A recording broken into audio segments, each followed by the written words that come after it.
So there is a challenge between chasing what's true to your heart, chasing the algorithm, and also chasing what your fans want. Those are three totally different things. You can either sell your soul and just chase the algorithm all day long. You can lose your identity by only chasing just what your fans want. And you can alienate your fans and alienate money. Let's keep it honest by being, I'm only going to do the things that make my heart sing. There has to be, you have to find a balance between those three. For one, if you chase the small niche things, you gain, I personally believe you gain subscribers that have a deeper respect for your taste. If you chase the algorithm, you're going to get views. If you follow to your subscribers, you gain loyalty. Loyalty is important. So all three can kick you in your ass and all three can reward you. You just got to figure out how to juggle it.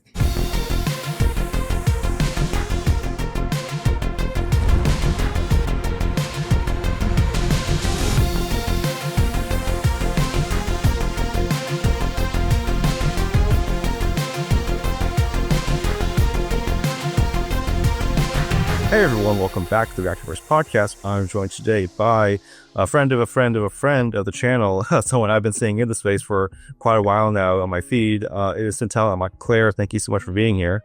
Hey, thank you so much. I am a fan of yours as well. I was like, wait a minute. I feel like, this is like the CNN interview. So we're sitting down with Oprah for like 5 seconds. All I can say is thank you for having us. I'm super excited to be here and to chop it up a little bit. Oh, yeah. Of course. Yeah, thank you so much for being here. Full disclosure for those watching, I wanted to have you both on for our severance discussion that we just had this past week for our other show, Crossing the Streams. Some scheduling conflicts came up on our end. We had to shift some things around so we can have you on. But I just wanted to say that I was watching your severance reactions for the last, month and a half or so that the show was on for the second season. And I was loving it. I was loving everything you guys were saying about it. It was just a riveting show to sort of follow with everyone week to week. So we'll definitely try to have you on for the next one for sure. Yes. Oh, absolutely. That's one of our favorite shows. Absolutely. Yeah. And you said severance and our heartbeat picked up a little bit. I was like, hold on, wait a second. I was like, is there another episode? Is it go time? I was like, look, you touched my inner innie. Oh. Yeah. Yes. Yeah, but we're excited to hopefully rectify that today by having you here to talk about just your personal experience with your channel, everything that you've gone through over the last few years with it.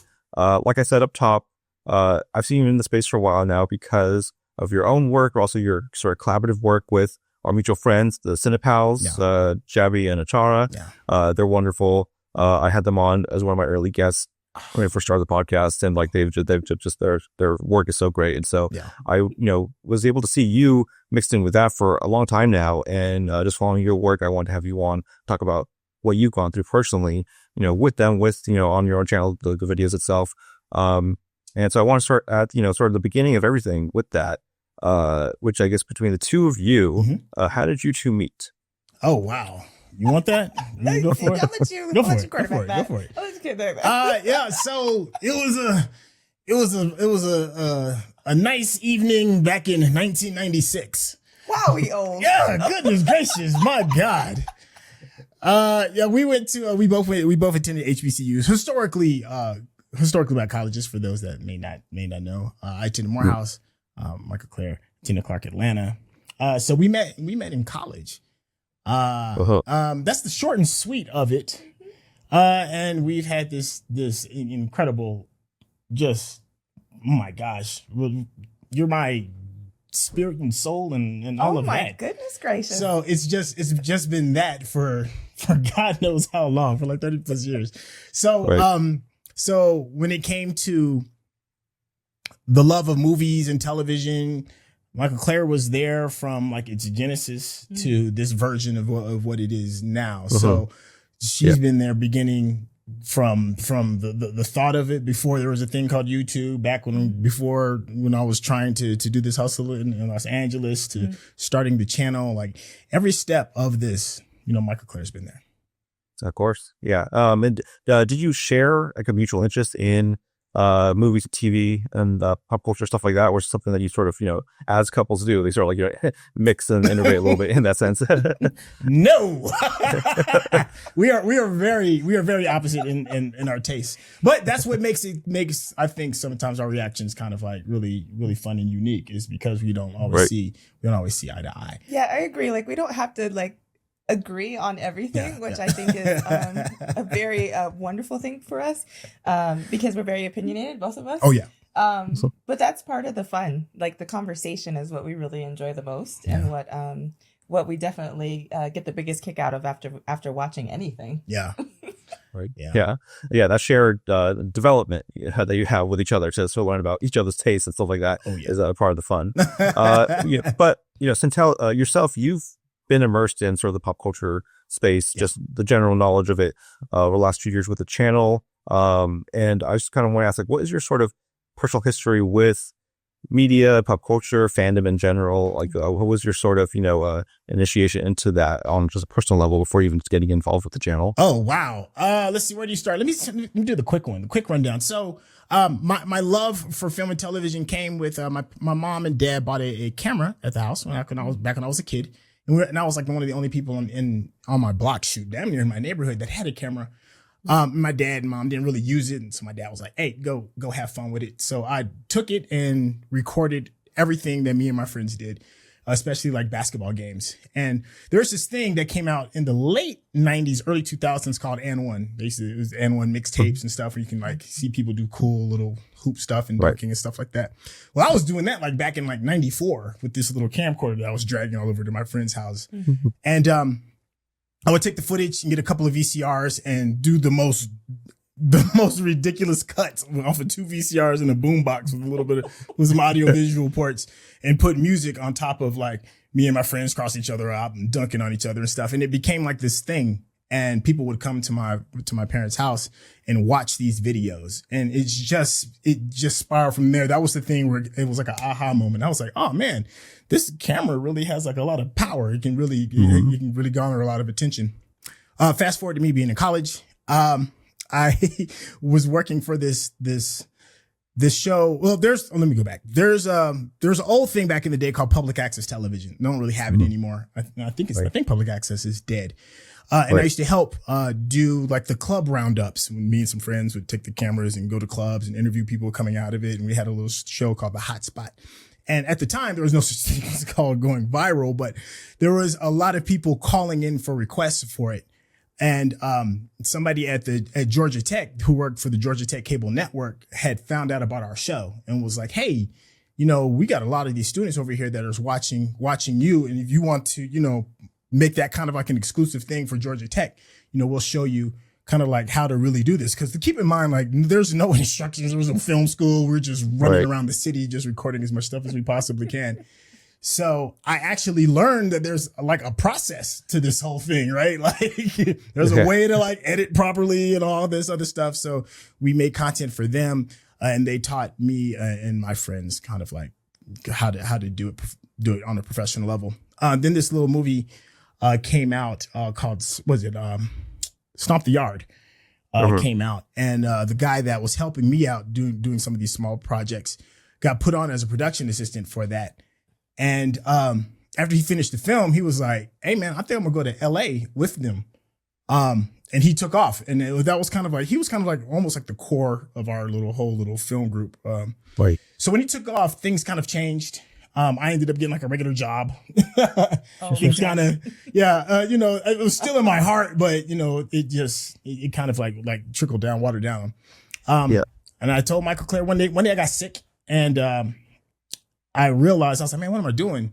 I'm sitting here, got this job that I'm not really feeling. I would look at the interstate, 'cause I had this overpass that was by my job, and I was sitting there and watch the cars go by, and I'm like, man, these people are going to places and doing things that they probably enjoy. And I would do that during my lunch break, because I was working in this IT department. I stayed in this the basement where the supercomputer was to keep it cool. There was no windows. We used to have these things called sun lamps. We had sun lamps in like these big pictures on the wall showing like beautiful places. And Mikel-Claire already knows I'm very claustrophobic, and I had to be like outside. And I think I probably might have, who knows, caused my own sickness. Maybe like, because I just wasn't happy. So I ended up getting sick. on when I got back on the mend, I told Mikel-Claire, because I had started writing a script, and I was like, I think I'm gonna go to Los Angeles and try to pitch it. So I went to one of those LA pitch fests. Went out there, tried it. My poor little screenplay was awful. But you know, it's the first go round. Right. But it afforded me the opportunity to go to LA, and I met my friend that had left on when Stomp the Yard came out. And I kind of got immersed into like LA's kind of like culture and what it meant, because he had made a lot of cool connections and met some people, and I got a chance to like kind of like pay attention and look at some people on set kind of do stuff. And I was addicted. It was like, you know how like you hear about like some drug people that are like addicts on heroin, and they say that first hit, you know, they talk about it all the time. And it's like that first hit. That's what that first visit was in LA. And like those heroin addicts chasing the dragon, I was chasing the celluloid. I was chasing film. I came back. I told Mikel-Claire, I was like, yo, I think I'm gonna try. I think I'm gonna go for it. I packed my stuff up. I maybe had like $1,000 in my account total. Yeah. And drove all the way out to LA, and then started doing it for real. And when I mean for real, I mean, I've done everything from music videos to television shows to movies. I've worked with some of the biggest names and directors on the planet. Not like next to him, elbowing like, hey, what are you doing after the thing? But, you know, as like a production assistant and everything from doing locations. I've done everything from, oh my gosh, I worked in the camera department. I've tugged cable, G&E, been a grip, art department, building sets, picking up. I mean, you name it. I loved film and movies that much. It didn't matter what it was. And it was off to the races. And then that's how it happened. And then years later, I met Jabby, who is the founder of Cinepals. And that was a whole different chapter when it started moving more towards like into these YouTube streets. I mean, I can go a little bit more deep, but is that enough for you right there? Oh yeah, I think that covers the crux of everything. How the origin there. Of life. So I mean, I'm just saying, I want to establish a foundation. I understand. Yeah, any good script, you gotta have a good foundation. It was beautiful. You gotta know the motivation. And you're very lucky. Like that heroin addict, you're like my addiction. So I'm here for all of it. Absolutely. And yeah, you know, you mentioned just getting ingrained in sort of the LA culture, the hustle of it. I live in LA, and like, so I know what that, you know, is like, you know, what it's like to start being the sort of the magic of it. And like when you get hooked into like, say, even so, you know, tugging cable, like whatever else you're doing, just being part of the team is sort of like this, like the rush to be part of like what you know is like a bigger production, like what you're sort of contributing to. And, you know, when, you got into, say, the entertainment sort of industry, obviously you're sort of keeping up with entertainment news, buzz, things, developments. What is your sort of general interest in, I guess, pop culture and like larger fandoms that you cover on the channel? And I guess what was your sort of introduction into, say, pop culture coverage, you know, that you would eventually be a part of for like the YouTube online space? Okay, so when I was a kid, I was a geek when it wasn't cool. Keep in mind, I'm an old head. Like I'm an old dude. So I used to geek out in secret. I might as well have been like hiding in the attic, you know, reading comics and watching all this geekdom going down. So, there's a little gathering called Comic-Con that goes out in San Diego. And it was there when you could really like let your geek flag fly, and you realize it's like, oh, there's a lot of people that are like me in this space. A lot of people that look like me, a lot of people that are the same age as me, a lot of people that like the nuances and the niches that's involved with geek culture. And then to make things even more unique, you know, I'm a blurred, you know, I'm a black nerd. So to find, you know, your own tribe, it just put me in a space where I'm like, oh, I could really flourish into this and really have like a really good, solid conversation. And then I looked around, you know, and most of the people that I hang out with we're all very much alike when it comes to that. So having conversations about it, like me and Jabby, we talk for hours. I mean, it's one of the reasons why, you know, I was one of the first people when he first got started, before he was even doing reactions. We were just having conversations on a project called like Good Thing, Bad Thing. We would just chop it up, just talk about the geek space, free of charge, not getting paid, just because we liked it and we loved it. So it was just cool to find your own tribe. yeah, I mean, that's it should be part of, I think this whole endeavor of what I am now in the space as the moniker Nerd Chronic started off as a podcast. Yeah. I did with some friends. I eventually, like ran away with it because like they fell off and I started to keep it going on my own. And yeah, now it's developed into like just the production that we have here today. It's just us sitting here today. Yeah. But yeah, when you mentioned, Jabby and Ashara, just getting involved with them, did you know about the reaction space in general before you started? Was it something you were sort of like interested in, like aware of? Nah, I'm clueless. And reaction, I was like, I mean, YouTube is still just gaining ground with this happening. This is like back in like 2013, maybe. It wasn't, YouTube wasn't the beast that it is now. So it was kind of like a gimmicky kind of thing. It was like, oh, well, we could post videos on this platform and have these cool conversations about it. But I was, when Jabby did make that turn and was like, hey, I'm doing like the reaction kind of stuff, and he kind of explained to me what it was about. It just sounded like, okay, that's a cool little hobby.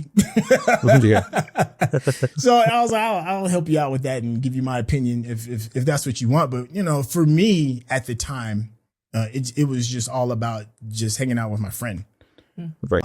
There wasn't, a plan or an idea. It was like there's this cool thing that we just like when you're playing Dungeons and Dragons. When you play D&D, you don't have a plan for it to, pay bills or have a meaning or anything. You're doing it because you're drinking and having fun with your friends. So right. that's what it was. So there was no reaction space. It's just conversation. Yeah, exactly. Yeah, I guess alongside of that, as you were developing, your taste in film and your skills and like the channel, as Mikel-Claire, what was your experience like getting, involved with that tangentially as, obviously you're watching him, you get involved in these things, and just like, what was your perspective on that at the time? Well, I mean, the funny thing is I wasn't sure that I was going to be a part of it, and not because of lack of support, but just because I wanted him to have a space for himself to do what he loves. And so that part was where I had to find the balance, and I still struggle to find the balance sometimes because I want to allow him the space to enjoy the conversations, to really be himself, to, discuss what it is that he wants to discuss regarding whatever series or movie that it is. But I can't lie. Like, I love watching TV with him. I love having conversation and disagreeing and agreeing and hating the same villain and liking the same person. You know what I mean? So I think that a lot of the TV and things that we watch, like, we're able to have really good dialogue about it. And like, whatever that brings up, whatever topic, whatever theme, whatever real life issue or situation. So I really respect and appreciate having that conversation.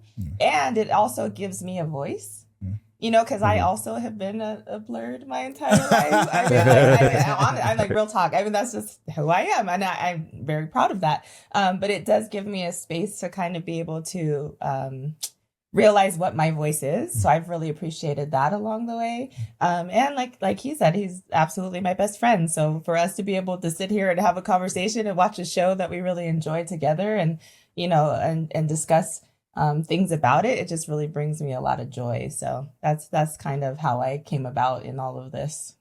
Yeah. It's fun to have somebody you can argue with. Be careful what you ask for. Yeah. Most times it's fun to have somebody you can argue with. That's definitely like me and my partner. Sometimes we'll be like, oh yeah, we're working on the same wavelength, and then one little thing is like, I don't think that's how that went, and it's like, oh, it spawns off to an hour long, pseudo argument about this really innocuous thing. Yeah. Oh yeah. But getting into the reaction format itself, did you have any, I guess for this applies to both of you, any sort of technical or sort of performative learning curves to get over, just getting involved in the space and sort of like getting comfortable on camera and being able to articulate yourself for the format? I could go first. Yeah, go for it. There's definitely a learning curve. While he was and still is in charge of like all the technical aspects of everything, which I truly appreciate, because for me that's like a very large and overwhelming and daunting thing. It was an adjustment for me to get used to having the camera there, having the microphone there, all the things being my true authentic self, which I definitely am, and I really admire that he is as well. So that was the biggest adjustment for me, and being being able to just, speak my truth. Right. Let me see. The most daunting. Where do I start? It's a lot. It's a big, gigantic whale of a project. I don't know, for those that may be watching this that are curious and jumping into the reaction space. It's a little bit bigger than what you're thinking in your head right now. Just give you like a fair warning. But you have to just take like nibbles. You can't just try to like kill the whole whale in one shot. You have to gradually get good in a lot of small spaces. You have to gradually get good on screen presence. You have to gradually get good at editing. You have to gradually get good at scheduling. You have to gradually get good juggling. And awareness of your space. Reviewing how you look and sound when you're doing the edits, so that you can be more mindful of your ahs, the things that you say, nervous twitches. Being mindful of how to keep conversations going, being mindful of maintaining chemistry so that the flow can go, being mindful of looking over analytics. Like it's a lot that goes into it. It's more than just popping the movie in and then just laughing. If you're really trying to be at an elite level, and I am not at an elite level, not yet. I'm trying to get there, but for the ones that really kill it and really do it, that takes time. And you can look at some of their older projects and you can see and be like, man, you've come a very long way. And then till you start jumping in and doing it yourself, you start realizing it's like, oh, I do have some real growth. It's the difference between like reading a book about swimming and actually swimming. You can have all the ideas and concepts in your head, but until you do the actual application of it, it can be daunting. And then I think the biggest thing to overcome is consistency. Consistency, it can be a killer. I pride ourselves on the level of content that we drop. We drop a very large amount of content compared to many other reactors. Maybe not the most, but we drop sometimes almost every day, and oftentimes twice a day. And when we're really going, we'll have 3 drops a day. It takes a different kind of consistency and determination, kind of like maintain that and to pay attention to what people are saying. So there's a lot. If you want, let me know if there's any specific thing that you really want me to pull the layers back, and we can have a go at it. But well, I definitely have some interest in certain areas that we got touching here, for sure. But specifically before we even get into like sort of the nitty gritty of it, you kicked things off in 2021, sort of as the pandemic was starting to stabilize and like things were getting a little figured out for the most part, especially internally for people who were stuck at home. How did you adjust to that era? Because you mentioned being out in like the LA and like being in production, sort of like that being sort of like the lifeblood of like how you got involved in the space.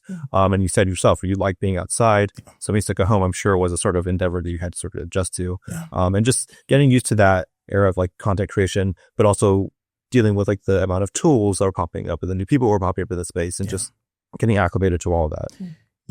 That was a crazy year, the pandemic years. You have to keep in mind too, I had already left Los Angeles too. So I'm living currently where we are now, in Colorado.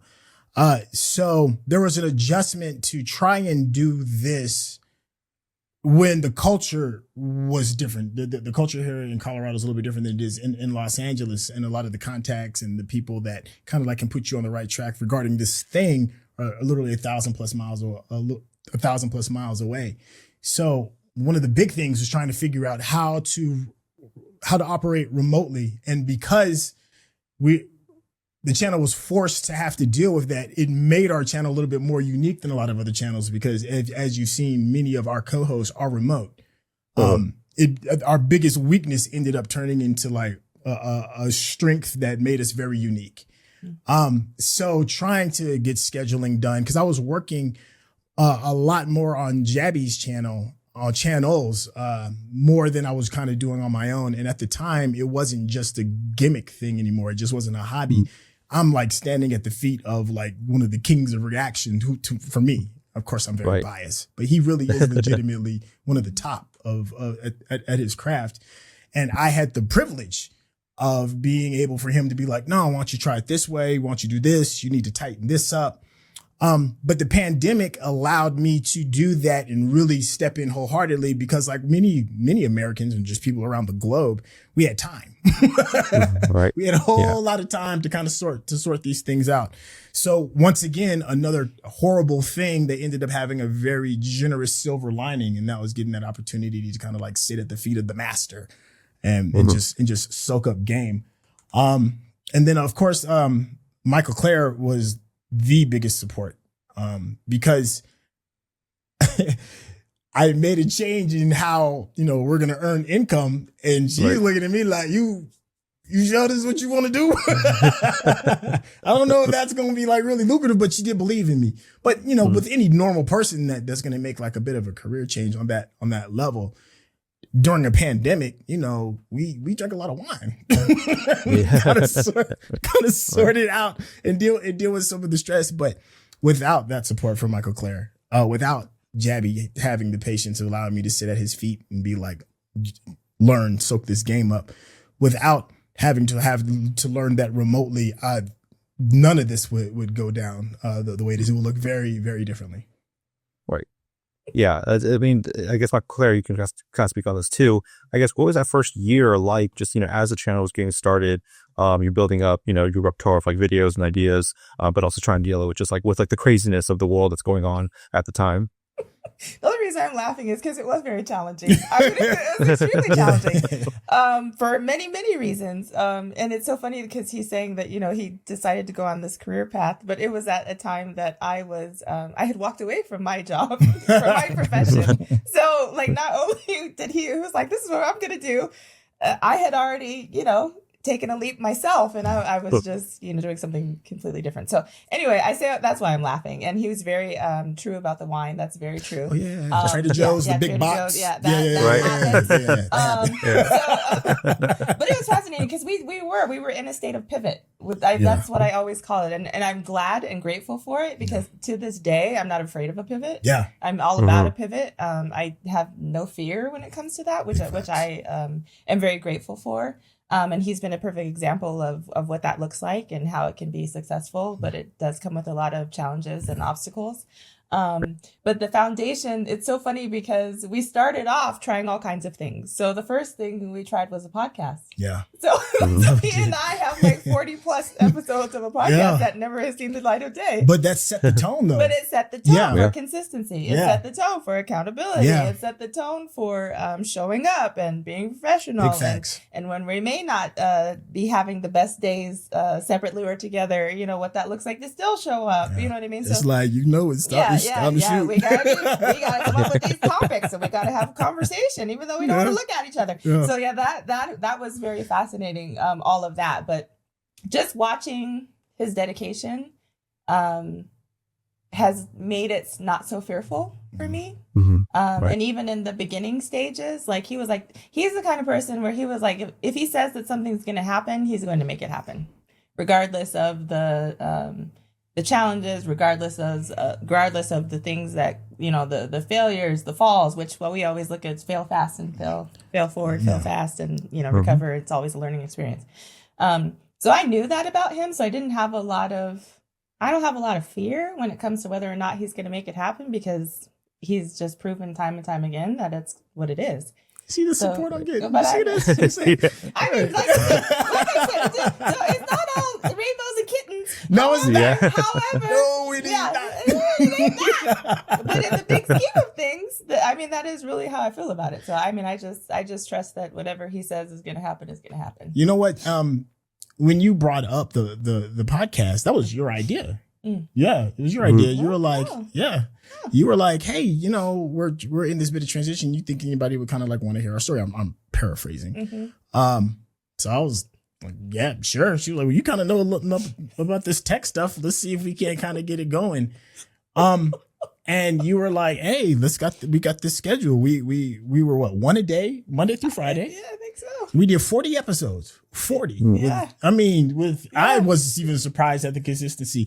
But you set the tone. You were like, this is the level we're going to work at. And you are capable of doing it. So let's, get off your ass and do it. And we did. Now, don't get me wrong. The results might not have been what we had dreamed them to be. But the lessons that we learned went way above our expectations. Like I can't be grateful enough for that. And once again, Mikel-Claire was the one that kind of like got the ball rolling with that. Yeah, absolutely. I can relate for sure. Like my partner, we met through the pandemic. She moved out here. I was working for, I don't know if you've heard it, but Stella, it was a show that Greg was on for a couple of times, the movie Trivia Schmodown. It was like this movie trivia game show that I was the editor for many years, and she was a competitor on it. And we met through that. She came out here for an event, got stuck here because of the pandemic, and then she's like never left. That's the sort of general story for that. Yeah. I got you. Yeah. You failed for my little trap. Yeah. But we're both really creative people. And so through that, we did like a YouTube show, we did like a podcast, and all of it is sort of like, we look back on it as just sort of like learning experiences to get to the point where we are today and to have the skills and refined, abilities that we have today for this specific endeavor that we know we can help people with and like enlighten people with our own work. And it's something that we're very grateful to have share the experience with. You're lucky. It sounds like you have that as well. Yeah, you're lucky. I'm lucky, and I'm telling you, you're lucky. So it's not everybody has that. That's very difficult to find. Mm-hmm. So if you have it, definitely, acknowledge it. Daily. Yeah, and again, pivoting towards the reaction to just how you guys sort of got ingrained with that. You eventually started bringing on Rakai and again like Mikel-Claire and like having this sort of like roundabout table of people to work with. Yeah. On top of like the early days of also doing some solo reactions. Yeah. I guess what was that like, sort of like figuring out those specifics or dynamics of doing one solo, remote, in person with a partner, and it's like figuring out the sort of flows between all those different formats. It was a headache. If I'm just gonna be honest, but Jabby had told me on many occasions, he was like, listen, it's gonna take you a second for you to find your voice. And when we first got started, I was like, I know my voice. I'm gonna do this. This is the thing I do. But he couldn't have been more right. At first I was like, okay, well, let me just maybe do some of this trailer stuff because it was in my wheelhouse of what I was capable to do. You either have time, money, or the discipline to kind of like get some of this stuff down. And I didn't have the money to hire anybody. I was running out of time because I had other stuff I had to deal with, and I was worrying about my consistency. So I was like, okay, well, let me do trailer reactions. And even that kind of was a good entry point, Jabby was experimenting with me on his channel, doing all kinds of stuff. I was doing a lot of stuff on his Indian channel, which kind of, allowed me to kind of like stand on my own feet, lost solo stuff. It afforded us an opportunity for me and Mikel-Claire kind of work together because we did some other random stuff. Like Jabby was using me kind of like as like this experiment. Like he had his main stuff set. And then he was like, what do I do with SYNTELL? And it was all experimental kind of stuff. He had me doing like news reports on his thing most of the stuff didn't work out, but he was bold enough and I was cool enough to be like, well, just experiment with me. So that allowed me to have a little bit more confidence to not get shook up by the changes, but it was frustrating to not have like stable footing. And one of the things that was the most difficult when it came to finding my voice is the process of editing. Editing, like for a trailer, is pretty simple. Editing for like a 30-second reel or 2-minute reel, that's relatively easy as well. But cutting a video reaction for a TV show, much less a movie, that's a whole different animal. That's a whole different discipline. It's a whole different type of patience, because navigating the world of copyrights and trying to understand the pacing and being able to tell the story through the edit, it's a whole thing. And it was discouraging. So when you get discouraged, you kind of want to fall back to the things that are easy. And I was like, well, I'll just kind of do this kind of like trailer stuff. And so, I don't think I found like my voice on my channel till maybe about 6 months in. And by then, that's when the kind of like the numbers started kind of like really shifting, because I started gaining a little bit more confidence within it. Because I wasn't 100% certain that even the remote thing was going to work, because nobody was really doing remote reactions. Jabby was like, well, let's try it. And it was doing okay. It was doing very well on his Indian channel. So I asked questions, and we did a lot of experimentation with a lot of the different programs that we're using, different platforms that do streaming, figuring out how to transfer files remotely back and forth, and dealing with an editor, because I have a remote editor as well. So I was trying to figure out that workflow took a considerable amount of time too, while still trying to maintain your voice. And then dealing with the voice, because it's not a secret, I have an editor. But when the editor does my footage, he's editing it with his voice. It's even though I'm making the content, it's still his voice in the cut. Trying to deal with that, because you might think one thing of how something should look, and the cut is reflecting something different. So not only was I struggling trying to find my voice, I'm trying to figure out my editor's voice, and then trying to figure out our voice together. And then addressing the needs of what the algorithm wants, what I think the channel should look like, what the expectations are with some of the subscribers that come around. It was a hodgepodge of just chaos. Like I was saying earlier, like it's a big whale. It's a lot bigger than you think if you're taking it seriously. If you're really trying to figure out the nuances in order to get good, you have to kind of like go through all of those little bitty steps and actually like look at it and examine and figure out what works and what doesn't. And you have to be comfortable knowing that most of the time it's not going to work, but be cool. Like it's like you're not. You have to like be grateful for the challenge and be grateful for the lesson that the perceived failure gives you. You know. Yeah.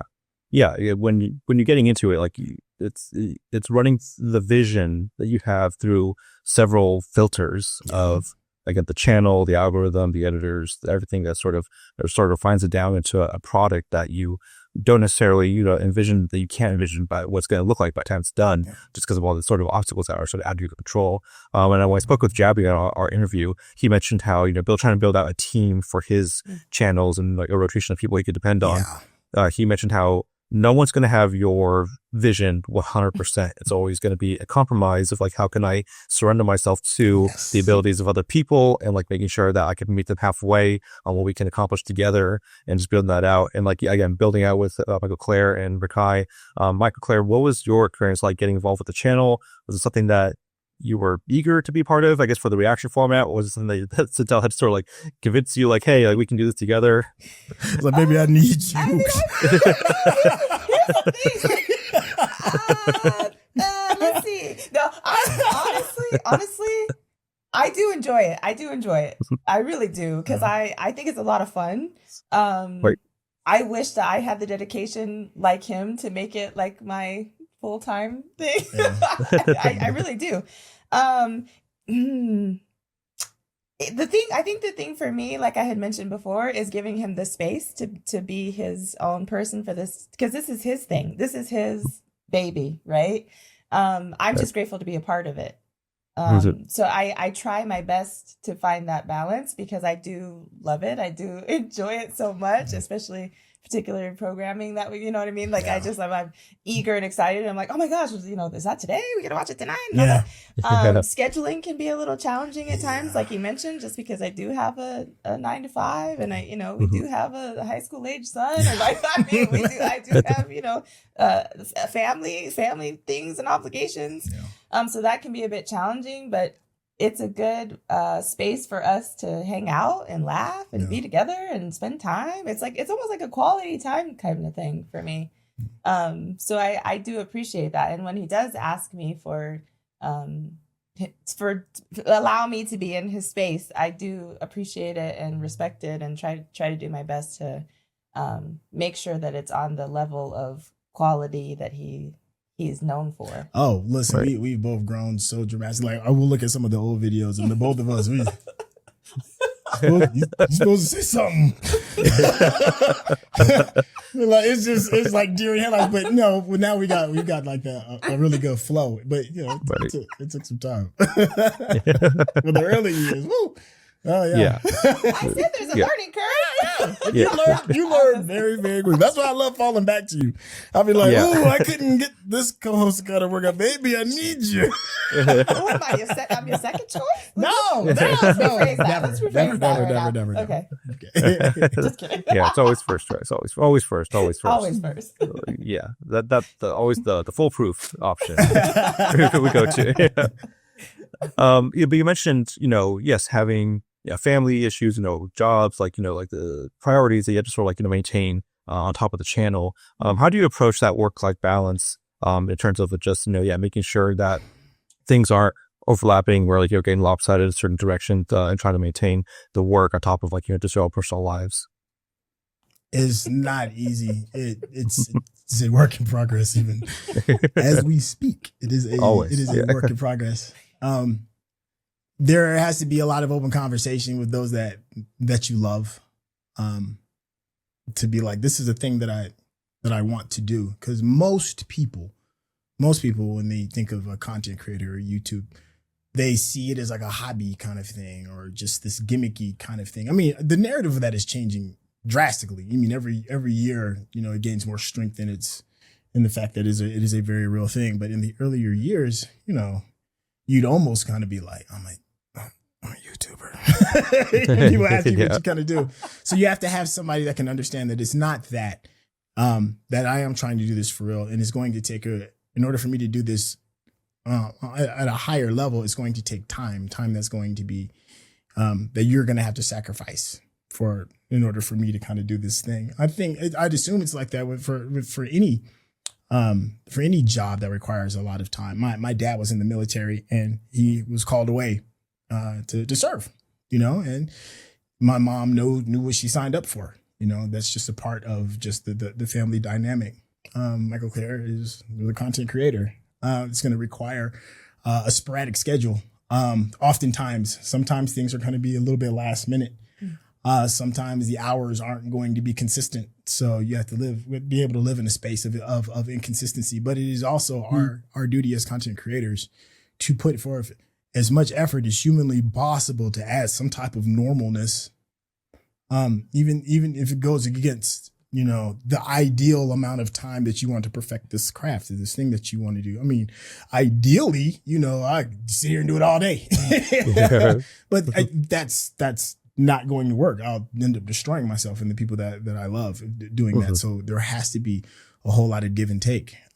We had challenges just during the pandemic with, like many Americans, changing of jobs, uncertainty, wondering if, you're going to be able to pay these bills, thinking what does 6 months from now look like, Right. And so you have to figure out a way to be there, emotionally, spiritually, financially for those that you love. And sometimes the thing that you love, being a content creator, doesn't necessarily have to take a back seat, but a big chunk of that time has to be sacrificed. It has to. And then on one more thing, you have to carve out a chunk of that time for yourself as well. I think that is essentially important. I don't know if it gets talked about enough. You do need time to spend with your family and friends. But you also need to carve out a chunk where you can decompress or do something, to go along with it. So time management is a very critical part of this whole thing. Absolutely. Can I answer that? Please. Yeah, please. I think for me, understanding and recognizing that it is a priority, and I'm talking about the channel, like, we do have other priorities and things that we do prioritize above the channel. Yes. And we know that, and we're very clear on what those things are. But it's not far below that. You know what I'm saying? Like it is high on the list. And it's because of financial obligations. It's because of, and like I say, it's his love. You know what I mean? Like it's his love, his passion. It's what he enjoys doing. So I try my best to balance those things. But I do make it pretty clear that like what the priorities are when it comes to our son and his parents, my mom, our families, like that to me. And he will, the thing that I love about him too is he'll be like, hey, do you need me anything before I jump in? And I'm like, thank you for asking. I think we're all good, but thank you for asking. He's like, okay, because I'm going in. I'm like, okay, have a good time or whatever it is. But just making sure that you check, you know what I mean? Just check and make sure, because the thing about it is when you do work from home or, have your own business or things like that, it can take over and be all consuming. Because he'll say, well, are we doing anything tonight? Because if we're not, then I'm going to record. I'm like, okay, well, I get the recording. You know what I mean? So if there's any downtime, it's like, oh, if we're not doing it, I'm going to record. Okay. I will take your time. I'm like, okay, I will take your time. I'm like, all right, well, let's record something. Everybody on the team knows that that's my phrase. I will take your time. You offer your time, I'll take your time. Yeah. yeah, it's finding those pockets where you can like squeeze in it's family time, personal time, the work. If like, hey, you're gonna go to the store, I'll get in a quick 15-20 minutes of work. That's real quick. It's stuff like that. So it's definitely something I've developed over time with on my own partner. Just it's a catch-22 because it's a way where it forces you to sort of look at yourself and be like, okay, work can't be everything. Yeah. Work can't be my whole life. I need to prioritize it for the sake of them, but also for the sake of myself. That part. So I don't like drive myself, into the ground, like just working every day nonstop. I know how that sort of development, goes and like how liberating it can be once you sort of find that stabilization. For yourself personally, I want to ask, because you mentioned, being able to watch things together and having the joy through that. How do you balance what I call the sort of reactor dilemma of choosing what is for the channel and what is for personal time? What is for personal viewing? Oh man, go ahead. I can answer this. Here's the funny thing to me. Like, I feel like the things that we know that we would enjoy watching together, we'll watch for the channel. Yeah. And then the things that I know he has no interest in whatsoever that I love, that are like my guilty pleasures, I will watch by myself outside of the channel. And I think he does the same. Yeah. Obviously things like sports and stuff we don't watch for the channel, but we both enjoy and really get involved with. But yeah, I think and I think if it's a show that I'm like, don't watch that without me, then 90% of the time we'll watch it for the channel. And I think it's because of the good conversation. Yeah. And the, and I think that's why why you kind of choose like which ones you watch with me. Well, the thing is that sometimes like a perfect example, Baby Reindeer. Oh, I love it. Baby Reindeer. It was at the time when it first came out, the buzz wasn't nowhere near where it was. And Mikel-Claire was like, hey, you heard about this thing about the stalker lady, whatever it was, like Baby Reindeer. And I was like, yeah, sure, we'll watch that. So we watched it. We got done watching and it was like, oh my God, this was incredible. This is like, man, this is going to clean up during award season. And then it's like, you have that moment and it's like, oh, I should have done it for the channel. We should have done it for the channel. We should have done it for the channel. What was we thinking? But oh yeah, exactly. But see, it's like some of them you just gotta, some really good shows, you gotta save that. It's like this is our us show. And I do like, there are some that we've watched that I do like the downtime, the being able to just kind of watch at our own pace. Yeah. But then we may not end up ever finishing if we watch at our own pace. Yeah. But I do enjoy just like sitting there on the couch and not being on and just kind of recording and enjoying. There is something to that because, being honest is one thing. Because sometimes, like, don't get me wrong, it's two black folks chopping it up over TV. We can get lewd. And it feels good to just let it go and just, but you have to, out of respect for your viewers, you put a cap on it. Like, don't get me wrong, we let loose on the channel and have a really good time. But, is it like 3 glasses of wine let loose? Like, no. How did you know 3 glasses of wine in one setting? I'm speaking for myself. Okay, thank you. I'm speaking for myself. Like, collectively, 1.5 each maybe. 1.5. So there are projects that we do for the channel. I'm like, man, this would be a lot more fun if we could have just watched this like on the sofa so that we can be, we don't have to be as aware of what it is that we're watching. You can just kind of just let it just wash over. You can let the show wash over you. You don't have to like pay attention. And that's there is like a really thing that is disappointing about being a reaction channel is that you very rarely let stuff kind of just wash over you. You kind of have to actively pay attention because you will get dragged in the comments if you miss something. You will get dragged. So I'm like, But then we also get like the double duty too, because we are equal parts movie as we are TV as well. So if it's hot in movies, we try to cover it, especially if it's hot on TV, we try to cover it as well. So that leaves a very small window of my guilty pleasure shows. It's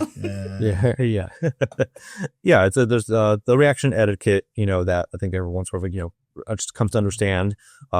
When you're in the zone for a reaction, you can't just like lay back and it's sort of stay quiet. You also can't just like keep talking over the film itself or the movie show itself, because you gotta like hone in on like what the response is to the specific subject matter. Also, there's a lot that sort of goes into like being in a certain headspace as opposed to when you're just like can let loose and be free, watching on the couch at home with one another. And Yeah, but over, the last like decade or so, like I said, being involved with movies and TV, there definitely has been a sort of large cultural shift in the discourse around a lot of large fandoms, specifically with things like Star Wars and DC and Marvel, stuff like that. There's been, like a post, say, 2016 era sort of perspective of what the way things sort of people digest a lot of those material. Yeah. And it has become a lot more volatile in a lot of ways. Obviously, one thing I like about you and a lot of reaction channels is the reaction space, perpetuates an open mind sort of perspective, like going in with like the full grace of like trying to give the material a chance and trying to at least like understand like, hey, I'm going to like let it, like part upon me was trying to achieve. And how do you, I guess, approach that, I guess, in this day and age, going into the material with an open mind, knowing what the discourse is around certain shows, certain IPs, and just trying to maintain your own personal perspective on things? Well, I'll just say it straight up. A lot of folks have a problem with marginalized demographics. Be it who you love, what you look like, who you pray to, all of that. And unfortunately, that toxicity spills over into the content as far as like some of the viewers that watch it. I'm a black man in America, so I live in that space with how people look and feel about me. So being able to speak on it isn't as faux pas. I know there may be some content creators that have to be extraordinarily mindful in what they say, because who they are won't allow them to speak as freely as they hope they could. So you do have to kind of tiptoe a little bit. But I'm an old dude, so being honest isn't as much of a burden. Don't get me wrong; I'm still mindful of some of the stuff that I say, but I think I get a little bit more of a pass than some other people within the space to kind of speak my mind. If I feel like there's an injustice, just say it. And I think a lot of times, who I am affords me a little bit more grace to speak a little bit more freely. Don't get me wrong; I get dragged like everybody else too, but I'm speaking from a space because I come from a marginalized community, and I'm speaking from a place of truth for me, And I understand that you may have your opinion, but I see the world through this lens, and I'm going to speak on how I see the world through this lens. And a lot of other marginalized communities, we have a lot in common. Because of who we are. And it can be tough. Like, I'm not gonna lie, like Marvel fans are difficult. Disney fans are difficult. Don't get me wrong. When they're amazing, they are spectacular, but they can be a tough crowd, to navigate because of certain expectations that people have. And sometimes you just need somebody to just tell it like it is and be like, yo, how you're seeing this is messed up. And you need to know that it is. This project is not what you think it is. It's not that bad. It really isn't. Perfect example, Snow White. It's not the world's greatest movie. It's not. But is it a 1.2 on IMDb bad? No, absolutely not. Like, come on. We know what that is. No, it's not the world's greatest movie, but it's not a 1.2. We see what's going on with that. So I'm happy that we do have a platform that we can at least voice that opinion. And if you don't like it, then there's other reactors that can service your opinion probably a little bit better than I, and probably be a lot more aligned. And honestly, you'll probably be happier listening to those particular reactors. Because if you come to my channel and that is just ingrained in your brain that things have to look and be a certain way, you're going to be pretty upset on my channel. But if you do come and you're a lot more open-minded, then we can have some interesting conversations, because just because something is culturally correct doesn't mean it's good either. So I like that space that we can actually, talk and nitpick things and pull things apart and ask the questions why. And we actually pose the questions to the audience quite often. How do you feel about this? What is it about this thing that may trigger you? Are we right? Are we wrong? Please correct us. I think many of our hosts live in that space where it's okay to be corrected and be like, okay, we learned something new from a whole new perspective. Yeah. I think for me, like, we're always open-minded. Like, that's just who we are as individuals. I think we can pride ourselves on always showing up as our authentic selves. And I don't think there's anything wrong with that. Like, and that's part of the conversation that we always have. Like, we want everybody who engages in conversation with us to show up as who they are. You know what I mean? We're not going to agree on everything, just like we don't agree on everything. And and you shouldn't. Like, if we're watching a piece of content, what you experience from your perspective, your life experiences, and the things that you believe are going to be different than mine because we're different people. But I think that that's what makes reaction channels so great, is that we can have that conversation. It opens up a lot of dialogue over different various things. It gives people a different perspective, a different, all the things. Yeah. So I just am super grateful for the space because of that. And if people aren't open-minded enough to at least have a conversation or hear a different perspective, I don't really understand that, to be honest with you. But like SYNTEL said, if that's the case, then we may not be for you. Yeah. And not everybody is, we're not for everybody. And, and that's okay too. Yeah, I think you hit the nail right on the head. Like, we're not for everybody, and that's okay. That's fine. But, at least we can give you as much authenticity from our angle and from our life that we possibly can. And if you're cool with that, we're going to have a good time. We're going to be your uncle and your auntie. Exactly. Yeah, exactly. I think the sort of quintessential example I could think of for your material were your Acolyte reactions for Star Wars Acolyte. That was a show that had a lot of, discourse around it as soon as it started, for a lot of, like you said, obvious reasons that people didn't want to say up front, but were very obvious of why they had a certain bias against it. But when you watch the show, it wasn't a show that you wrote off entirely right away, but you had criticisms about it, about the storytelling, the pacing, sort of like some of the decisions in it. But then you also gave it a fair shake when it got to episode 5, the night, the big 5-4 fight in the forest, that type of thing. And you praised it really well. Yeah. So you have a balance of, you'll give credit what credit's due, but you also aren't afraid to give criticism when you feel it's necessary. Yeah. How do you sort of find that balance, especially now, when it feels like a lot of times you are sort of being pulled into one side or the other? Like, you have to, a lot of people want you to either really dislike this thing entirely and 100% or not criticize it at all and just give it full praise. How do you sort of manage your own sort of, personal expectations towards a material like that? I think me and Mikel-Claire I'm speaking on both of us. Our faces don't really lie, and we give live, we give a live reaction.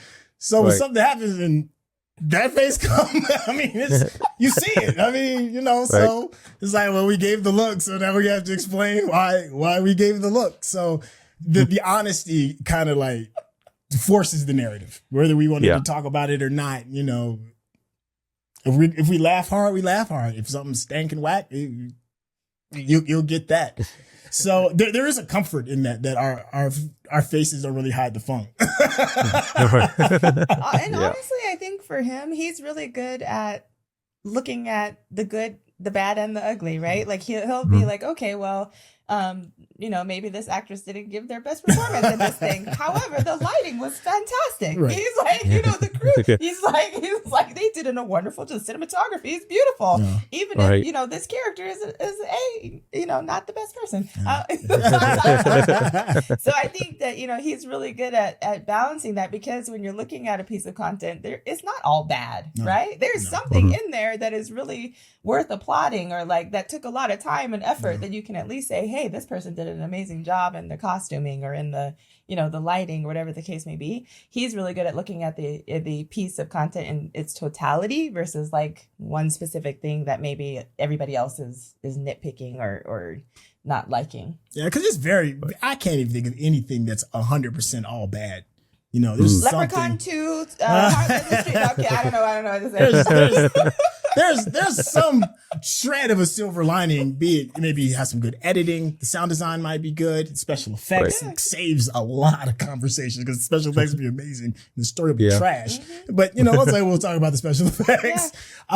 The one specific actor over the dropping the ball of the entire cast, or vice versa. There's always something that you can try and be like, hey, well, let's talk about this. It's hardly anything that's an absolute. There's no real 1 out of 2s.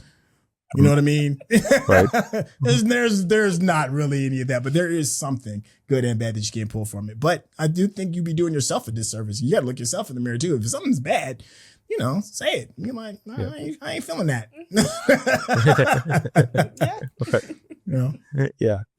Find the balance. Yeah. So to look at your true self and understand, like, okay, this is how I'm feeling. Let it fly. Let it, sort of like be a part of the conversation that I can provide here. And just being able to navigate that alongside, like the sort of volatile nature of the fandoms. It's just part of, I think, the reaction experience at this point. It's been a better part of almost a decade for people getting into it, and like the way it develops with your own sort of relationship with the material. But the channel itself, those on top of like everything else, what would you say is the most consistent obstacle that you've faced with the channel over the years? Man, the most consistent. I have a great editor. He's really good. And I love him to death. But because of the amount of content that we drop, it's a very difficult burden for him to maintain. We do have freelance editors as well that come in.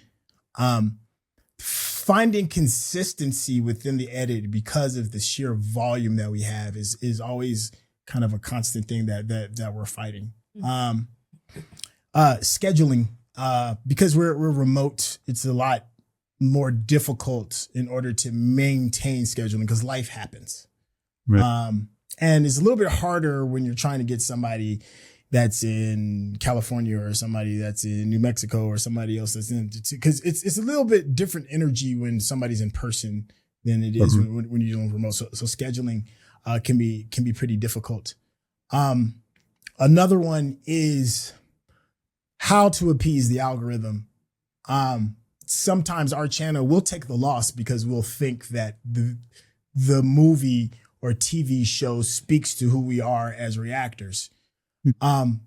We'll know going into it that, like we did Brick. Brick was a movie that we just recently did. We knew before we even get started, it's like, it's going to be so few people that's going to watch this. But if we're really trying to show people what this channel is about, that we're not scared to go into the more obscure, more indie kind of projects to give you our opinion so you can see it in real time, then what are we doing? Then we're just chasing the algorithm. Right. But I'm not going to sit here and stand on this soapbox of higher than now. We chase the algorithm too. There's some hotness that comes out, and it's like we have to do this because there are expectations. So there is a challenge between chasing what's true to your heart, chasing the algorithm, and also chasing what your fans want. Those are three totally different things. Right. And if you pay, you can either sell your soul and just chase the algorithm all day long. You can lose your identity by only chasing just what your fans want. Only specifically, and you can alienate your fans and alienate money. let's keep it honest by being, I'm only going to do the things that make my heart sing. There has to be, you have to find a balance between those three, and that is very, very challenging. Because don't get me wrong, like there'll be times like during award season, you'll be like, oh man, I'm about to really jump into the niche.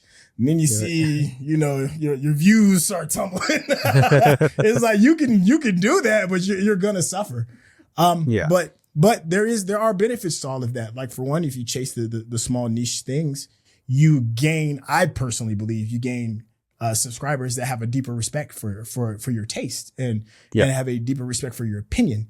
If you chase the algorithm, you're gonna get views. That's everybody wants views. Everybody wants a high EPC. If you chase, if you follow to the, to your subscribers, you gain loyalty. Loyalty is important. If you're a reactor who has, say, like a Patreon channel, you would be doing yourself a disservice to not listen to what your fans saying or what your subscribers are saying. So all three can kick you in your ass, and all three can reward you. You just got to figure out how to juggle it. Can I jump in on that one? Please. Yeah. For me, it's the fact that there are certain series that we watch, right? That we just know every Wednesday at 9:00 the show is about to drop. And for me, Wednesday at 9:00, I may be tired. I may have a headache. I may have other obligations or things that I would rather be doing, right? And I'm being honest, right? Mm-hmm. So for me, like, it's making sure that I acknowledged, but hey, I may not have the energy today, or I do have the energy today, or when would you like to record? Like, are we recording that today, or are we recording that tomorrow? Mm-hmm. Like what? So for me, that's the biggest challenge is like he said, maintaining the consistency of having the energy and the time to ensure the commitment to whatever it is that the channel is doing. So that for me can be a challenge on occasion. Let me ask you. So I'm sorry, I'm over here taking over your interview. I'm sorry, it's a natural. I know. He's I know. like, My bad. So it's not a question if you get dragged, but when you get dragged. How high is that on the list? dragged where? What do you Like mean dragged? when you say something that the, the subscribers in the comment section, like how is that high on the list, or is it one of those High things on the list of what? of things that are difficult? Oh, it was initially, and it depends on what they're saying. Okay. Because if it has to do with anything like as far as like with my intellect, Yeah. then it bothers me. Okay. Like because I pride myself Yeah. on being able to sometimes verbalize what it is that I'm saying, or Yeah. to have a good conversation about something, like an intellectual conversation. So if it's something about that, then that does get on my last nerve. Okay. But everything else I can I've learned over the years like not to take it personal, Right. because 90% of the time it's about them and not about me. Yes. So I mean, Yep. so it's not something that really, depending on the day. Yeah. Because Yeah. as being a content creator, the priorities are a little bit different. But Mm. for other co-hosts, getting dragged is pretty high. It's pretty high on that list. Right. Because everybody Yeah. wants to be liked. And depending if you out of pocket enough, they come knives out. I think kind Yeah. of knowing who I am for the most part, Yeah. then what other people say doesn't really Yeah. rub me that way, Okay. to be honest with you, for the most part. All right, Eric, Yeah. I give you your platform back. Look On at that. this one. Thank you. He's a reactor. Yeah. No, I think that's perfect. I think that tees me up perfectly for the next question, which was, how have you personally grown over the years with the channel? Mm. Wow. I'm going to process for a minute. Patience is a big one. Because we deal with a lot of co-hosts, there's a lot of channels that it's like 1-man team, 2-man teams, and that's it. Right. And there's a consistency and a comfort if you're a viewer coming to those channels. But for us, because we have a lot of different faces, I'm like the main thing, and I always have like a co-host that kind of like goes along with it, but it's still like a pattern disruption, and it messes up the consistency. So people may not be as quick to have like a type of loyalty to your channel, because when they come, they see something a little bit different, and that could be just enough to kind of like turn people off. But being comfortable in the identity of the channel is a thing that I had to learn to love. I'm like, well, this is what it is. Our growth rate is probably not going to be as accelerated as some others, because that does play a very big part. That consistency and the comfort of viewers coming in, but we're not changing. I'm not going to run it solo, at least not in the foreseeable future. We're going to have that. So there has to be patience, having patience with, bringing in new cast members into the fold, and then getting them into the culture of kind of like understanding like how this works. There has to be patience with the subscribers, so they know that this is how this kind of goes down. If you want some consistency, you can get some consistency with me, but I'm going to bring people in that I think that add thought-provoking ideas and concepts to this. So that has been one of the bigger things I've kind of like learned is that patience with the identity of what the channel is. Absolutely. Yeah. I would say I've seen so much growth with him in terms of kind of knowing, like he said, what the voice is for him. I think that was a struggle initially, trying to figure out, what do I do with this? Like the sky is the limit, right? Well, actually we have no limits. Mm-hmm. The sky is limitless, but I'm just saying, like, there's just so many different choices or ways to go or things to say, or what, you know what I mean? So I feel like I've seen a lot of growth from him in that he'll make a decision. He'll be like, oh no, this is what we're watching, or we're not watching this, or this is, this is something that I know will be good, or like, so I really respect the fact that growth has happened for him, and it's really shown in how he's shown up for the channel and the content that he's done, and so I really appreciate and respect that growth. Yeah. There's Jabby had warned me. He was like, you're going to get to a point where you're going to need help. And when you need help, you're going to have to know how to manage that help, and how you manage yourself in order to be the best person to get your vision across. And when that moment did happen, I mean, me and Mikel-Claire had long conversations. I was like, I need help. This is getting too big. We're growing at a space. The expectation is exceeding what I'm capable of giving. So learning how to be a manager of people was a big growth point Yeah. And it's still growing. Yeah. It's an ever growing process. Yeah. It is a challenge. And it's a blessing. Don't get me wrong. It is a blessing to get help, but there is a learning curve to that. Absolutely. Yeah. I talked about that with Jabby and also with our other mutual friend, Greg Alpa, about that and how he's built out through rejects, over the last year and a half with like multiple people and just the obstacles that come in with, like you said, growing the identity of the channel and like getting through those growing pains with the audience and them understanding like this, so they are a part of the identity of the channel now. And like you need to sort of like, get them involved in a way where everyone's comfortable. They can learn, they can have that sort of expectations of what to look for. But it is, in the long run, once it starts to have that stabilization, very rewarding, very helpful to then just trying to fly solo for the foreseeable future. I guess it ties into the final question for the main part here, which is beyond any monetary or financial value, what is the most rewarding aspect of the channel for you? Man, you get to work with people I love and adore. The people I work with is so much fun. I love movies. We could have a whole other hour conversation on just how amazing cinema is, and TV has reached a new level of cinematic quality. It's made me look at how I even look at TV. TV 10, 15 years ago was not this. It was something very, very different. And now I'm more excited about TV than I am about cinema. I never thought that would ever come. And to have a job where I get to sit there and really look at it with people that love it as much as I do. I'm one of the luckiest people in the world. I have a gig that I absolutely adore. I love my job. It is amazing. And it's a blessing. So I try to make sure I appreciate it, but being able to do the thing you love with the people that you care about, that's perfection. That's perfect. Absolutely. Yeah. I think for me, speaking for him, is that it gives him a space to do something that makes him happy.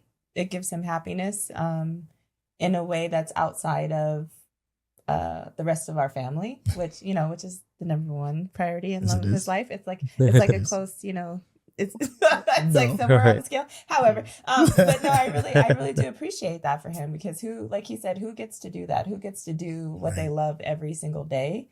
And for that to be something that he has, I think is just a beautiful thing. And I'm just super grateful for it. Yeah. Perfectly put. I think on both sides, the ability to work with who you love, what you love, on what you love, is an achievement I think you should both be proud of for this whole thing. That's you. It's you, baby. We do have a final questionnaire that we get to everyone. It's 10 questions online for both of you. They can both answer. The first one being, what is your favorite TV show of all time? Oh, The Wire. Easy. Easy. Hands down.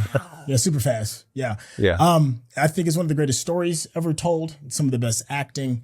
I think it's far ahead of its time, and it stands the test of time on top of it. I'll probably say The Wire probably for the next 15, 20 years. There's The Wire, and then there's everything else. Dang. Yeah.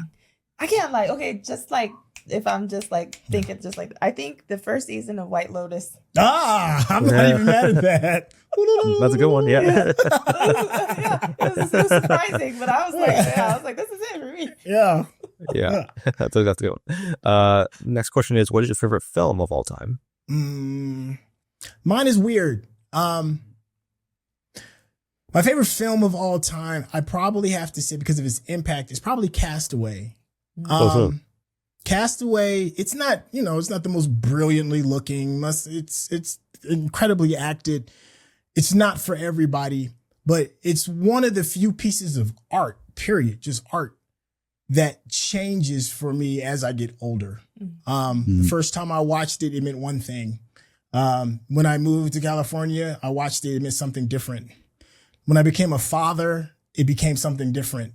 I watched it, not too terribly long ago. It's still Tom Hanks being on that island, trying to figure out how to get off, how to be a better person so that he can be strong enough to leave, coming back to the world and seeing things differently. The relationship that he has with Wilson. There's so many things. The speech with him having the ice in his glass. It's it's brilliant on a personal level. There's way better acted movies. There's way better looking movies. There's way better editing movies that are edited. But on a personal level, I don't think anything has moved me in the way that Castaway has. That's great. Here's the funny thing. I know we want one answer. I know, I'm like, that's so funny. Okay, so I'm thinking about it in terms of like stages of my life, right? So initially it was Beauty and the Beast of all time, the animated one. Then it was Shakespeare in Love, just because obviously, you know, that was probably I was chasing him at that time. That's what I'm thinking. So yeah, Shakespeare in Love was there. And then it was the Fight Club for a while. Fight Club for a while, which is super random, especially as a female. People were like, what are you doing? But I would say to right now, to this day, and this is surprising to most people, and even to you, but Dune 2. Dune 2. Remember? Yeah, like literally, I came out, like literally the movie ended. I was with our son. And I remember you saying it. I was like, I think that's the greatest movie I've ever seen. And I was like, and I'm not mad at you. I was like, I'm not mad at that. I'm not mad at that. That's exceptional. Not bad. Yeah. Did you get to see it in IMAX? I did. Yeah, of course. That's part of it. That's a big part of it, I think. Yeah, I wouldn't have seen it any other way. And he told me, don't see it any other way. We catch it on IMAX. We need that. We're not watching this on the TV. Yeah, it's funny. I just showed as people can see, I'm not in my usual space. I'm visiting my parents back home this week. And I showed my parents Dune Part 1 last night for the first time for them to watch, so we can watch Dune 2. And tomorrow. So I'm excited to get them involved in it. Absolutely. I can't wait. You have to let us know what they think. Yeah. Next question is, what stresses you out? Oh, not my turn. Just me. Just me. Me. Yeah. There we go. No, I'm kidding. Sorry. I'm just kidding. No, but you know what though? I think we're both in the same boat. My own brain stresses me out. Everything else I can kind of like, if you give me a little bit of time, I can rationalize my way through it. But just trying to work out the inner workings of my own mind can be very stressful. And it stresses me because it stresses my family and it stresses other people. And sometimes it takes a second to get to know me. And if you really can get to know like how this thing in my head works, it just takes a second. So, and you pointing at me and me pointing at my head. No, so, I get it. I totally get it. So that probably stresses me out more than anything else. Because as long as this is right, as long as my head is right, I can figure out everything else on a long enough timeline. I'll figure it out. But I got to get past this first. The thing that stresses me out is not being in the moment. If I'm not in the moment, then I'm all over the place. I'm in the past, I'm in the future, I'm every which way but here. So that stresses me out. But if I'm in the moment, then I can do pretty well. Yeah, definitely. Managing our own selves in the moment. Yeah, for sure. Well, flip side of that is what helps you relax. Yeah. Oh, what helps to relax for me? No, I see. Okay. I'm the gift and the curse. Helps me relax. I'm a walker. Because it allows me, it kind of ties in what you said before. When I walk, it allows my brain to kind of like decompress and I can kind of like untie that knot and take a look at the things that I need to kind of like sort out or pay attention to. Because when I'm in go mode, when I'm in like hyper-focus mode, everything else just fades away. And then when I jump out of hyper-focus mode, I'm looking back and you know that meme with the little dog and everything is on fire around him? Yeah. I'll get out of focus mode and everything is on fire. So I'm like, give me a second to grab the extinguisher. I got to go for a walk so I can figure out how I can piece things back together again and be a better person. So walking is a great stress reliever. It used to be yoga. Yoga was really good too as well for a while, but walking's probably been the more consistent one. Favorite thing to do is to make a cup of coffee, sit on the couch Saturday morning before everybody gets up, and I watch like one of my favorite TV shows. That to me is like one of the most relaxing things. I think because I can process my own thoughts in my head, and we don't have to have necessarily a conversation, which I don't mind, but every now and then on a Saturday morning, that's like my time. It's my me time. Yeah. It's just the most relaxing thing to start the weekend. Yeah, absolutely. Decompression, absolutely. I think, is the key there. So just find time for that. Now, what is a hobby or passion you have outside of TV and film? I think for me, I work with adolescents.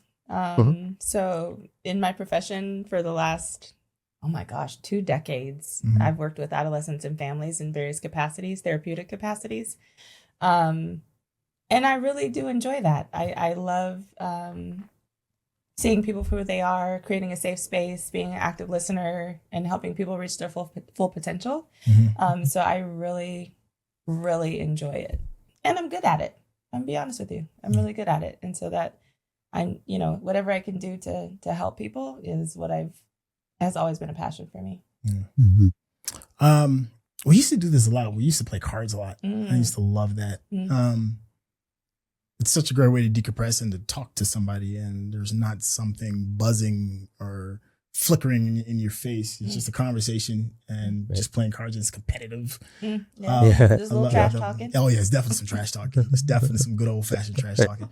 But then on the flip side, our son is a teenager now, and the time that I get to spend with him is a lot more important. Because it's he's getting closer to becoming like 18 and stuff, so the world's going to be a lot different. So anytime I can steal any kind of time with him, like we watch One Piece, which is a fantastic show to watch if you want to spend some long quality time with somebody, because it's so long. And gaming with him and stuff, and trying to squeeze as much time out of him. He's a teenager, so his time is his time. But that's the other thing. So cards and then hanging out with my little guy. Yeah, that makes sense. Yeah, absolutely. Yeah, there's a simple side tangent because you mentioned, yes, working with adolescents. There's a movie, my favorite film of all time is Short Young 12. If you ever have the time or the interest to watch that, definitely watch it. It's about let's say like developmental like housing place for like young communities who have chocolate home, stuff like that. It's Lakeith Stanfield's first debut role. Really? It's his first role he ever did. 12?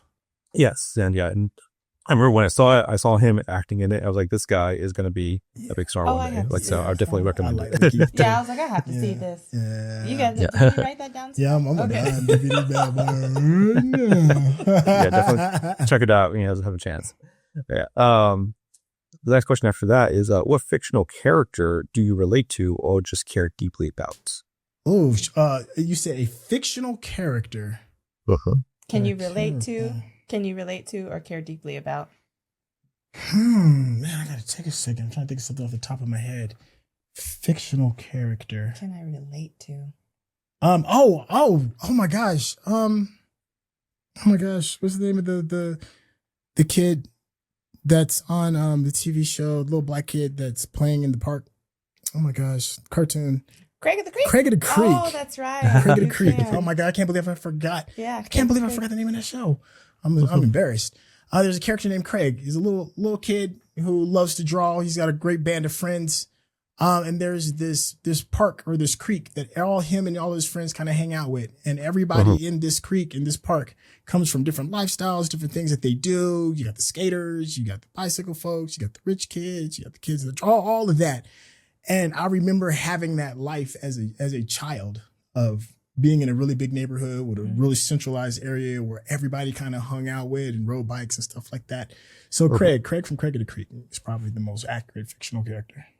Yeah. Oh, you know, the interesting thing, I cannot think of something right That's okay. I'm like, can you think of something for me? I'm like, no, I cannot think of anything at this moment. And please forgive me for that, but my mind just completely went blank. Because the thing is, we are bombarded with so much stuff, so many different characters. And I know, like, I was like, oh, I got to think about that.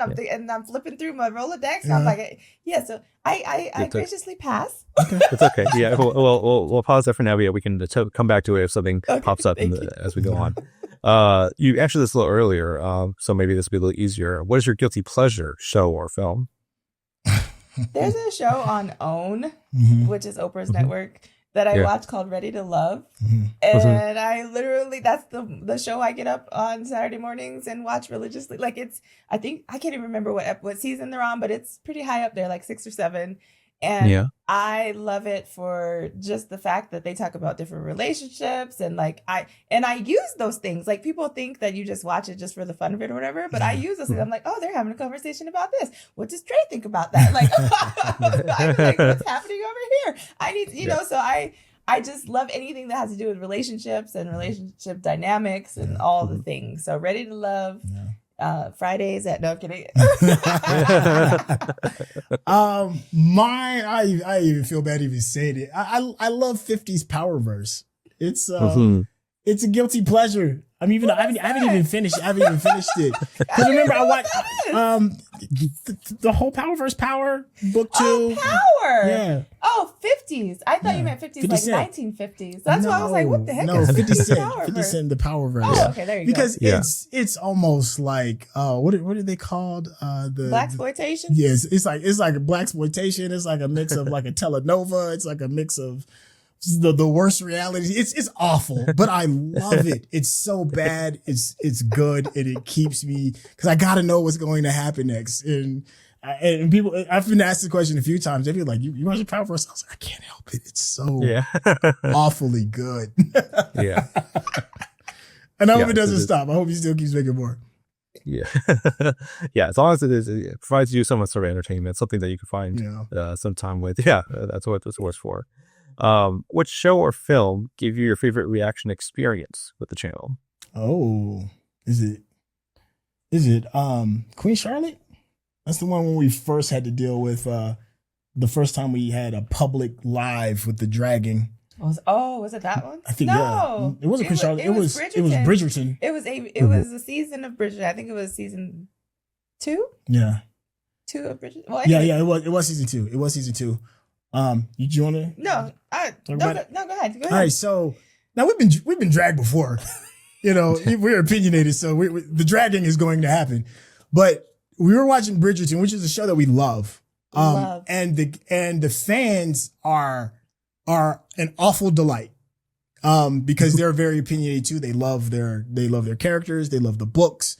Right. And there's no person that you can enjoy that's not going to come with some kind of fist fight. And especially if it's somebody that you don't like is going to come with a fist fight. And it was one of those times they were coming for us so hard in the chat. Me and Mikel-Claire was like, man, we got to have a live about this because you ain't just finna just sit here. Like, you're going to have to face us if you're going to drag us this hard. And we had so much fun. Like, they came for us to pitchforks, torches, and everything, but it was the spirit of it was what was a lot different. It was different than like dealing with some Marvel and Disney fans where it's really venomous. It can really cut like really, really deep.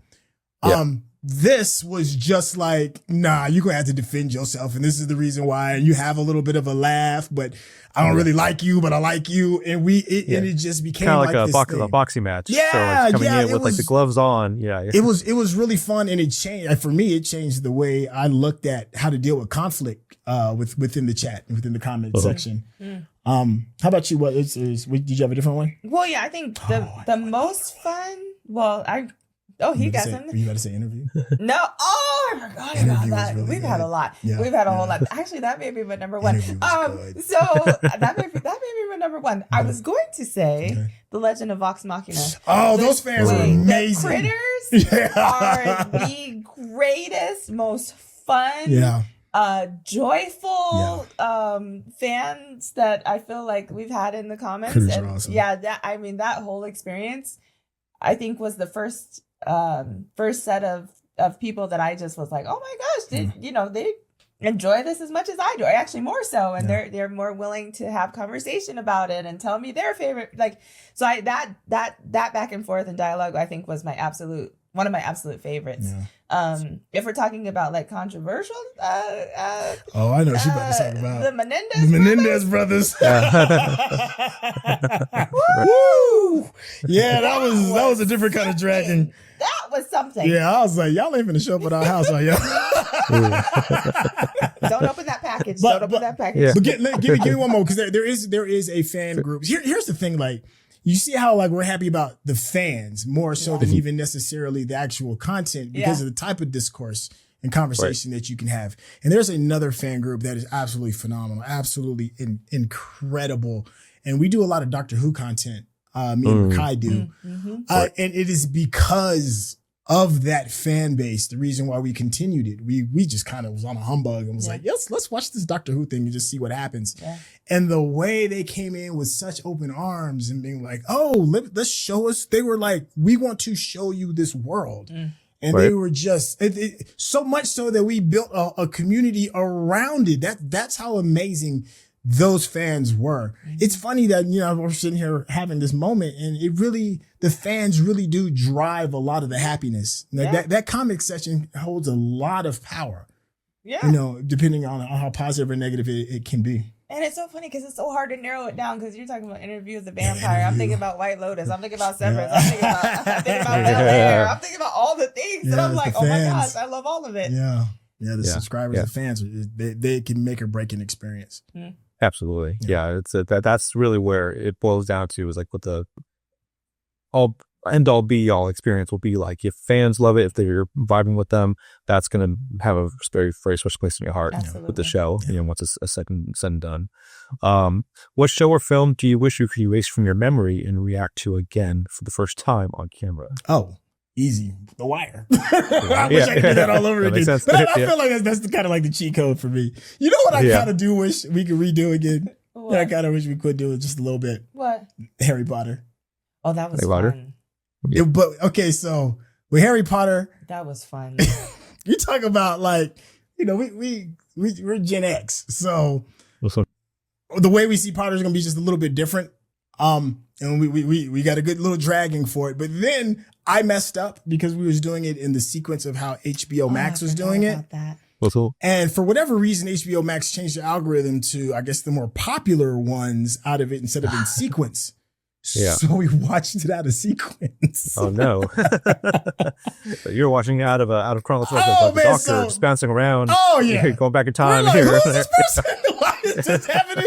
And they came for us. Oh, some of the brightest torches and pitchforks we've seen in quite some time. So that would have been kind of fun to kind of like maybe do a redo and see it properly. And we told them, we was like, we watched this all out of sequence, but we had already recorded it, and in the sake of being transparent and being real with he's like, we have to show it. And they were like, you knuckleheads, I can't believe you messed up. That was probably the biggest mess up the channel's ever had. I think, okay, honestly, I had to sit here for a minute, but as you were talking, I think for me, it's the show Atlanta. Oh, I mean, let me tell you, like, because we didn't do the first season for the channel, obviously, because it was many moons ago. Yeah. But I love, like, every time I watch that series, I see something different. I learn something different. I get a different perspective. I have a different emotional response from it. Like, there's certain things in there that I need to see because I'm sure I missed it the first time. So it would be like watching it again for the first time anyway. But if I could erase that and then see the whole series as an adult, and I've always been an adult when it's been, but as the age that I am now, then I would have a different take on it, and I think it would be very eye-opening and a wonderful experience. Yeah, both good picks. Yeah, it's funny. I think that's the first pick I've heard of someone saying like, I would like to redo this just to rectify the process in which we did it. Yeah, it was a total mess up. It's like.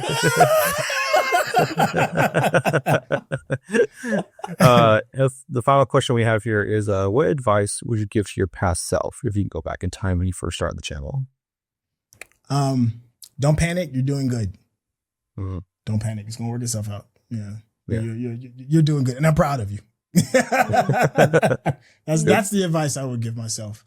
But I wouldn't want to spoil anything because I couldn't be this version of myself without the L's, without me taking those losses and taking those lessons. L's is in lessons, not losses. Excuse me. So I wouldn't rob myself of the lessons, but just be like, you're going to be okay. Yeah. That makes sense.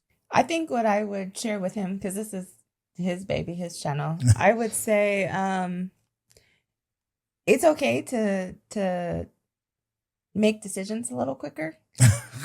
I mean, no, and I'm not saying that as a, but you're right. Yeah, you're right. I think sometimes he's the kind of person that will sleep on it. Oh, yeah.